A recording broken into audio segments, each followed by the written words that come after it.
Good afternoon. Glad to be here with you today. I have had the honor of performing professionally full-time for 15 years and then part-time before and after that. And when Donovan invited me to do some close-up, I decided probably the best thing to do was just share with you some of my favorite things that I've done over the years at restaurants. I'll tell you what, for this couple right here, while you're up, let me promote you to the front row, please. Would you two come on up here? Because I want to make this as much like a restaurant performance as I can.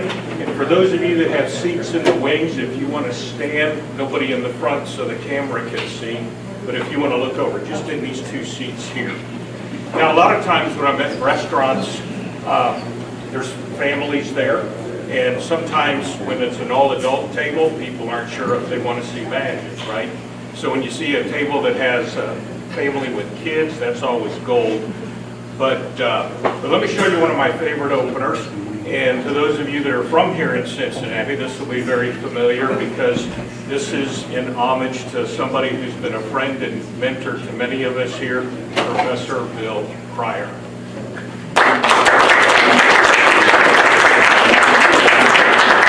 It was really good to have you both here tonight. What are your names? Debbie and Jason. Well, thank you for coming tonight. Do we have anybody at the table who likes money? I use it occasionally. Yeah. Well, Jason, do you like making money or spending it? I like I'm spending. That's cool. You know, there was a family here the other night, and I asked that same question, and the young man said he liked to make money too. What do you do to make money? I work in IT. Okay. Well, this young man was about 13 years old, and I asked him what he did to make money, and he dropped his head. And his dad said, "Tell him." And the young man said, "Well, mister, I pick up dog poop." And I congratulated him on his entrepreneurship, but I did not shake his hand. But Jason, in all the spending of money, I'm kind of curious if you can help me recognize what kind of money I have here. U.S. currency. I meant the denomination. Oh, $2 bill. No, it's Presbyterian denomination. No, I just thought if you could have fun with me, I could have fun with you. Absolutely. No, it is a $2 bill. Debbie, do you know how much $2 bills are worth? That's what I used to think. Did you know they stopped printing $2 bills? I'm amazed not many people know that. But Debbie, I'll be more impressed if you know why. Have you heard? Well, it is a carefully guarded secret, but I found out in a public service. I'm sharing this with our guests tonight at the restaurant. Would you like to know why they stopped printing twos? Well, they found people weren't spending twos. They were saving them at home. In fact, many people I talk to tell me they have twos at home. Yeah, you got one? Don't feel bad, sir. I'm sure it's not your fault. In fact, if you have a two at home, you'll be glad you saw this. What they found was some people, in an effort to protect the picture of the president, they would fold their $2 bills, edges to the center, ends to the middle. Sir, did you ever fold your two this way?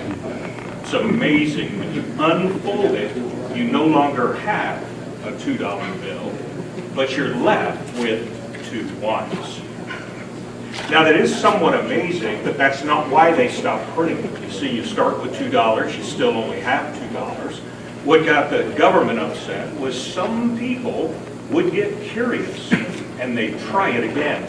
And they'd wonder, hey, if I fold a two and get two ones, what happens when I fold the ones? Do you know what happens? Well, if it went back to a two, they wouldn't have had to stop printing it. You see, when they unfold it, they'd find a much better return on their money and a picture of Ben Franklin to take all the way to the bank. That's why they stopped printing $2 bills. And Jason, that's what I like to do to make money.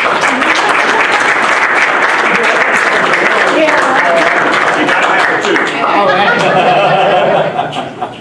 Now, by any chance, do you folks like to play cards? Yeah. Really? What do you like to play? I like blackjack. Really? You any good? No. Good. I have fun. Do you have a favorite game?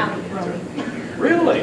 Yeah. There was a family here the other night told me they like to play Uno. I said, I did too, but I only played it once. But I was playing cards with some friends the other night. We had a little disagreement come up, and I was kind of hoping I could find some folks tonight that would help me sort this out. Would you be willing to try? Good. Well, all the fun started when one of my friends picked up a hand that looked like this. He had an ace, 2, 3, 4, and a 5 of clubs. Now, if you play cards, you might recognize this is a pretty good hand, no matter what game you're playing. But the question came up, which card is the biggest? Now, if someone asked you that question, in this hand, which card's the biggest, what would you tell them? The ace, 2, 3, 4, or 5? Ladies first. Debbie, what would you say? 5. 5? That's what some of the people at my card game said, too. What about you, Jason? I would say ace. Well, you know, some people said the ace too. I can kind of see that, and that's what the disagreement was, except one of my friends who said, what are you talking about? They're all the same size.